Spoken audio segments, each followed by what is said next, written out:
custodians go back to the Moore Creek days when we walked off the burnt management plan. Now, I was involved in the initial stage of this and they put it on the back burner while they done the Moores Creek project. And I was totally disgusted with some of the comments yesterday coming from Aboriginal brothers out there in Gomeroi in regards to dollars and cents. I mean, I don't put a price on our cultural heritage, and it stands, it's in here, we've got it in the game. And I stand alongside those farmers that might lose their land for acquisition because now they know how we felt when we lost our land. So the reason I'm here today is to talk about the culture and heritage side of the project. Now, when I do regional assessments, I was one of the regional reps for that project. And there was a guy by the name of Lance Steins who Whitehaven employed to do the archaeology stuff. Now, I questioned his archaeology skills and found out that he wasn't a qualified archaeologist. And he'd done a couple of other projects, but in New South Wales that had to be redone. Whitehaven then in turn brought a bloke, a cuppa from Queensland, an archaeologist, to do a desktop study based on Lance Stein's report. Now, at a meeting at the Police Boys Club with Whitehaven and this bloke, a cuppa archaeologist, the community, along with the senior elders, the reason why I say senior elders is they were 65 to 80 odd years old. That's why I acknowledge the senior elders, because I don't acknowledge myself as an elder. And then they hunted this Dennis cuppa away because they was disgusted in doing the desktop study report on someone who wasn't a qualified archaeologist in the first place. Now, because this was prior to Moores Creek, like I said, Moores Creek, Vickery South got put on the back burner, now it's back on the burner again. And myself and about 15 other regional reps from that regional project when Lance Steins was engaged, were no longer given the opportunity to walk on country from that original assessment. And in that original assessment, there were stone arrangements that we raised this with Department of Planning and OEH.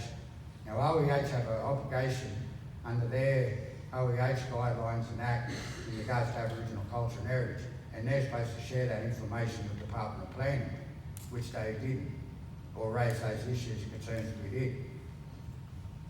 It took a lot of fight for them to go out and have a look at these stone arrangements. Now I turned around and questioned Phil Parcell, OEH's archaeologist based in Talbott, in regards to his credential in regards to stone arrangements, because Gomeroi stone arrangements are more unique than other tribes. So it's all, while they're talking about dollars and cents, it's all about the culture and heritage.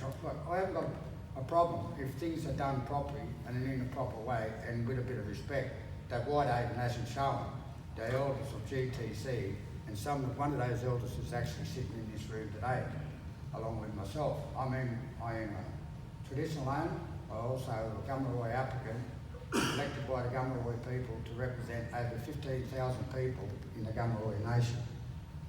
In regards to the water, there is nothing that's come across, and I spoke to NTS Corp yesterday in regards to the water, because we have native title rights over water. So those licences that Whitehaven are so-called supposed to have, they have not surfaced at the native title services for us to review or support or disapprove with that. So, they use people from the Whitehaven, the Moores Creek project to do the assessment in regards to culture and heritage, because people wouldn't ask questions and raise issues that I might have had or the others. So in other words, they were used as a ticker box process for Moores Vickery South to get the go-ahead. So this is what I mean about, mining companies like to divide and conquer communities. Well, yes, they might have divided, but they haven't conquered. So, I praise that young lady, that girl that got up and she spoke from her heart.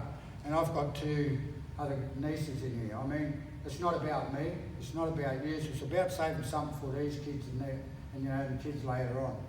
This is a totally different project from the one that they've got.